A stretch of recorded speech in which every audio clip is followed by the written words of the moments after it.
But look, there we go, we've got ourselves dinner. G'day guys, welcome to another episode. And you know what, today it's a very special day. It's the first time I've brought my little daughter Emy Jane out kingy fishing. And Bubba, what do you reckon? Are you having a good time so far? Yeah, it was a little bit bumpy on the way out, but look at this guys. It's absolutely glassed off. We're targeting inshore kingies in the shallows. We're at about 5 to 7 meters of water, and hopefully we can get on a little school of kingies or sambos or anything on the top to provide a bit of entertainment. In my mind, there's no better fish, guys. The kingies this time of year, I know they're small, they're between the 600 to a meter mark, but off the top or just subsurface, they're an amazing catch. And they're also really good eating too if you sashimi them. So hopefully one for the box that we can sashimi up, if I can talk properly. Around about that 600 mark will be spot on. And then hopefully later in the day we can put a bigger fish on. So stay tuned. Don't forget to like this video, subscribe to the channel if you're enjoying the videos, guys, and let's get into the action.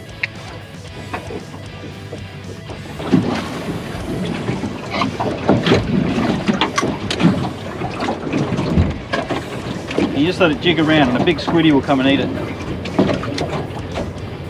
There you go. Daddy, yeah. Where do fishies go? The fishies live in that reef there, Bub, and they swim out and they want to eat something.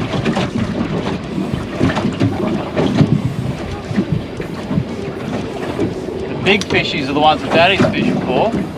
They live right in that breakwater, right where that white water is. And I've got to try getting them out of there. I've got to try hook them in the deeper water, and then I've got to land them. They're mongrels. Come on, come on, come on, eat it. Oh, no way. Get on there.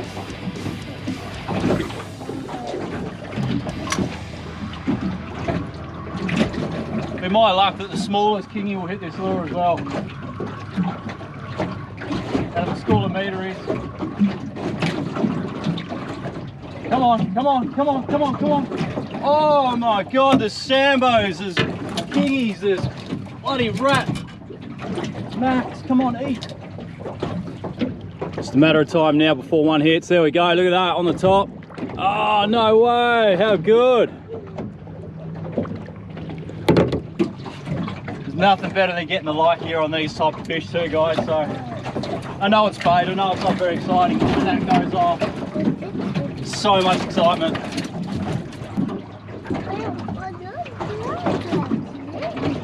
On Ems! Yes! Yeah!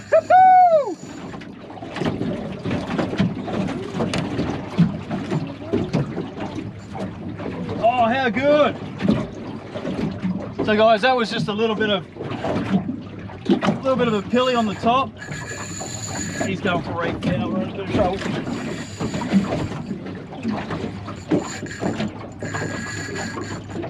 He's on the bottom.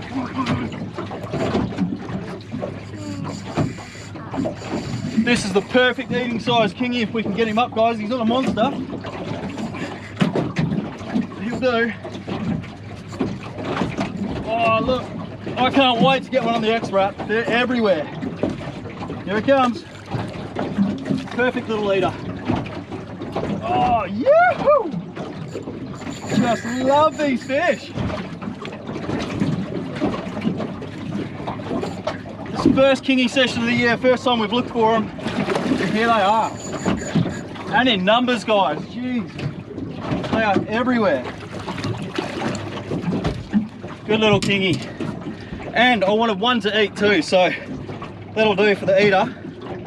Now, whoa.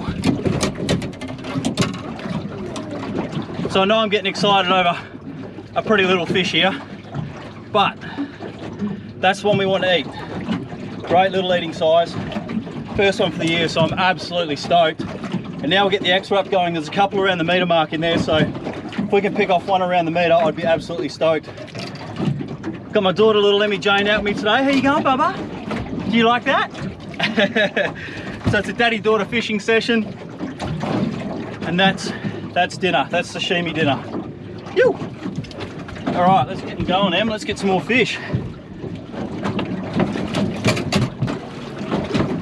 That's what it's all about, Ems. Catch some more of those. Damn, honey.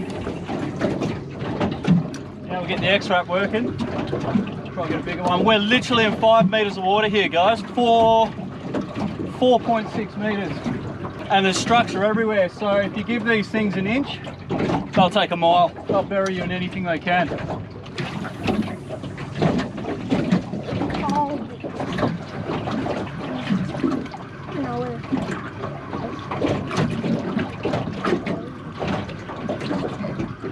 Oh, there's one at the back of the boat, empty. We're going to be on in a sec. Yep, on. Yep, good one. Oh, good hit. This might be a sambo, I think. Oh, it's not a kingy. Yeah, a little rat sambo.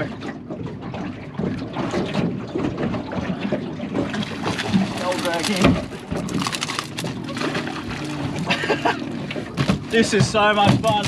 Honestly, guys, you could take me dewy fishing for big dewies any day of the week, but put me on shallow water, top water here in Perth, and I'm just in heaven. That's a little sambo on the X-Wrap. Absolutely engulfed the X-Wrap, so I'll release this guy straight up and hopefully get a few more. Have a look at that. Such a cool little fish. See you, buddy. Oh, Emmy, if only you knew how to use a rod bar. I need to teach you how to cast. Epic. Just need some big ones now, don't we? Hey? You got blood on your foot. That might be from that first kingy, hun. I don't think I'm bleeding. Alright, let's burley up, get these things going again. Alright, so a little bit of burley in any situation doesn't go stray, guys. You really need to keep the fish interested and keep it around the back of the boat. I do have a burley bag, just a standard mesh burley bag like that, full of pillies. I just crunch it up, drop it in, let it hang. That way, when you get a school of fish like that come through, you've got a chance of holding them. They're really fast moving schools. They're normally just powering around the reefs looking for an opportunity, and just today what we're seeing is that they're pulling up these little patches of reef. They're sitting around this burley for a few minutes, they're working it out, and then they're moving on still. So if we didn't have burley in the water, we'd literally be wasting our time. It'd be one cast, one fish maybe, and that's it. Come on, eat it, eat it, eat it. Why would you eat it? On!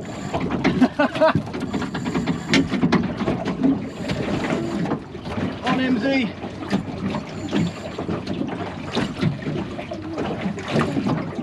And this is a bit of Metro mayhem, guys. It's been a couple of months since I've had a good session like this.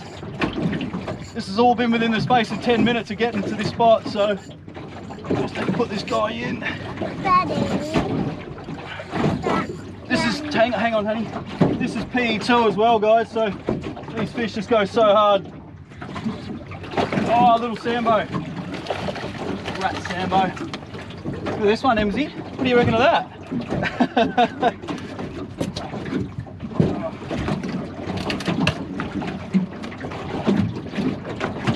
Alright, yeah, they're all small fish, guys, that I've put on the boat so far, but don't tell me that's not exciting and don't tell me that's not fun. Let's just have a look at this. Little rat sambo, but they're epic to catch, especially when you get them on like PE1 and stuff, guys. That's a bit heavy for this, but see you, mate. Let's keep getting them, Ems. Alright, I reckon what we do, Emmy, we'll move from this spot.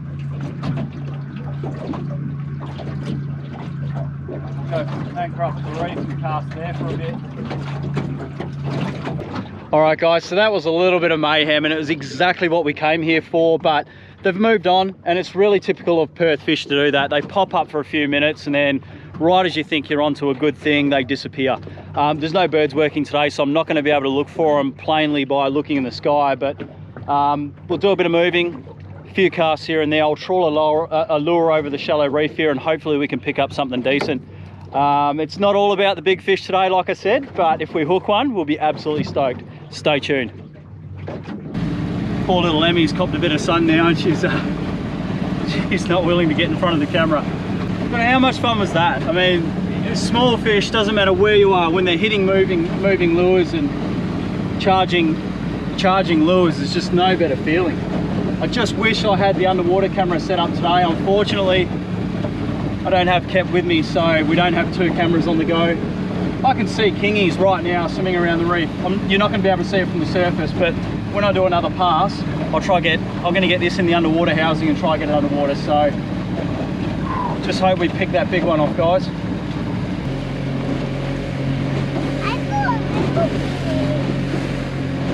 saw a little kingy. Did ya? Well guys, we couldn't make it fire. We had a trawl, we had a few casts. There's just nothing chasing lures at the moment, so there's not much point sticking out here. Once the fish go quiet, Perth Metro, that's it. It'll be hours and hours and hours before they eat again, and the winds are due to pick up. So it's been an epic day. Loved having little Emy Jane out here, and stay tuned for the next one, guys. I hope we can bring you bigger and bigger fish as the season goes on.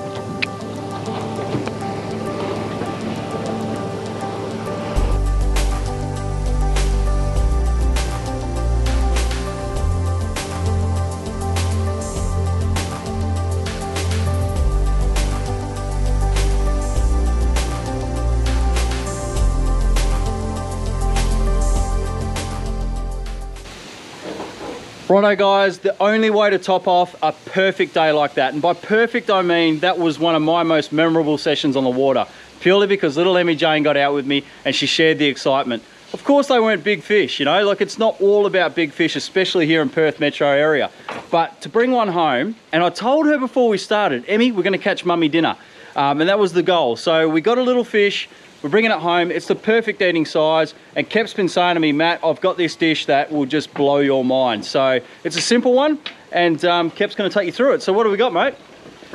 All right, a little bit different today. It's a dish I used to do with salmon. It's called gravlax. Now generally it's got salt, sugar and a bit of alcohol in it, and that's how you cure it. It varies from other dishes because generally when you're say curing with nummus or ceviche, it's quite a quick cure. This is a couple of days. The skin on the kingy is going to dry out like a piece of leather. The fish is going to tighten up, which I think for West Australian, especially Perth Metro kingies, which tend to be sort of notoriously mushy, this is a good one. And I've been thinking about it in my head whether I'm going to do it. Today's the day. He's brought me in this fillet that him and Emy went and caught. It's a perfect eating size, like he was saying. So I'm going to get started. I'm just going to jump straight into this, Matty. Basically, I think the thing that's going to take me the longest is this beetroot. So I've got a nice sized beetie here. Basically, we just need to trim this up, we need to peel it, and we need to grate it. So the beetroot is going to add beautiful flavours to the dish, but it's also going to, I'm just going to peel, what am I going to peel into? Peel into this. Perfect. The beetroot's going to add a heap of flavour to the dish, but more importantly, colour. So just one of those really spectacular looking dishes. That'll, you know, surprise people at the best of times. And I haven't done it with kingy in a long time. I have done it before, but basically we're going to just knock the skin off this beetroot. I'm going to grate it up, and we'll mix it through all our flavours. So let me just get this sorted. Shouldn't take me too long. Peel this beetroot. Wear gloves, guys, because honestly you'll have orange to reddish colour hands for days after you've done this if you don't. So that's a definite tip for you. All right, so let's just peel this guy. Cut him up so he's a bit easy to work with. I'm not sure if this peeler size is going to work, but we'll try.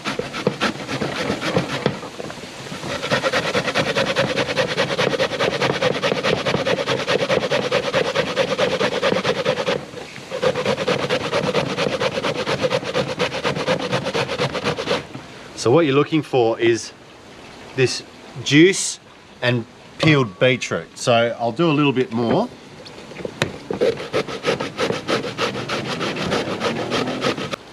All right, so we're getting there now. We've just finished off our beetroot. So I've grated one decent sized beetroot. Add that into our bowl. And I'm just gonna lose these gloves now as I'm done with that. And look at that, I broke the glove, so I'm gonna have a nice coloured hand for the rest of the week. That's great. Okay, so sugar, half a cup. Can go a little bit more, it doesn't matter. All over the beetroot. Salt. Now I'm using a flake salt, just because I prefer it, but normal iodized salt's fine. 1 full cup. So that was half a cup of sugar, 1 full cup of salt.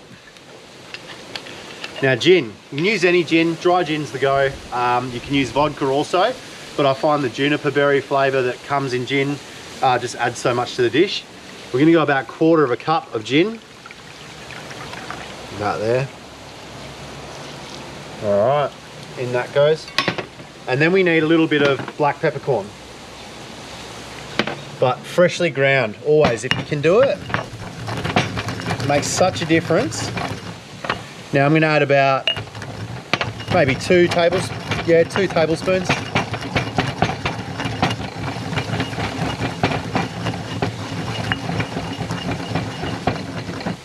All right, straight in.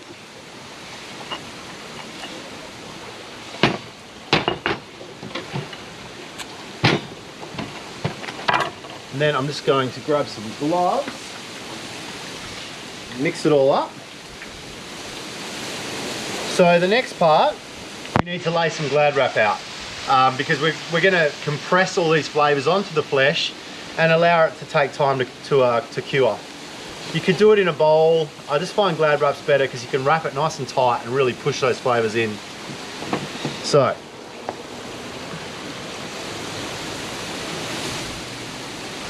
Glad wrap, I'll just lay out on this glass because it'll stick, sort of.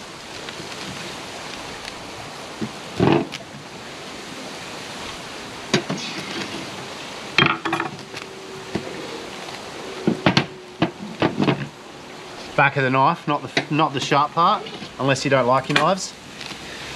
And lay this fillet. In fact, I can feel a few pin bones in that, so I'll just sort them out quickly.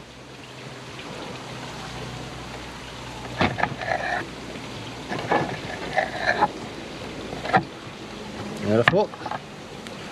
All right, straight on there. And let's mix this all up now. Mix all the gin through it. And the gin's great because it'll actually just give that little bit of moisture that needs to mix the sugars and the salts together, and especially the beetroot. You can see the liquid coming out of it. Now that's fine, don't be worried about that, that's great. That's basically the main part of the cure. So, put a little bit underneath just for the skin to sit on, just to colour up the base. But the main part is getting it on top of the fillet. So this will lay all over the top.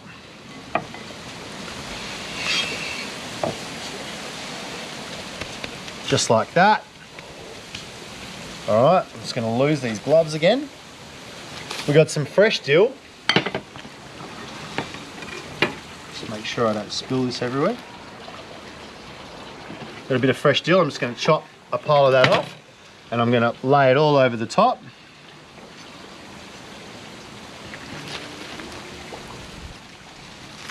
And without making too much of a mess, I'm going to attempt to roll this all up. Now, as you can see, that's not bad, but it'll go everywhere in your fridge. So we're just going to put a heap of layers over the top of that so we don't make a mess. And we're actually going to tighten this all up using the Glad wrap and really push that cure into the fish.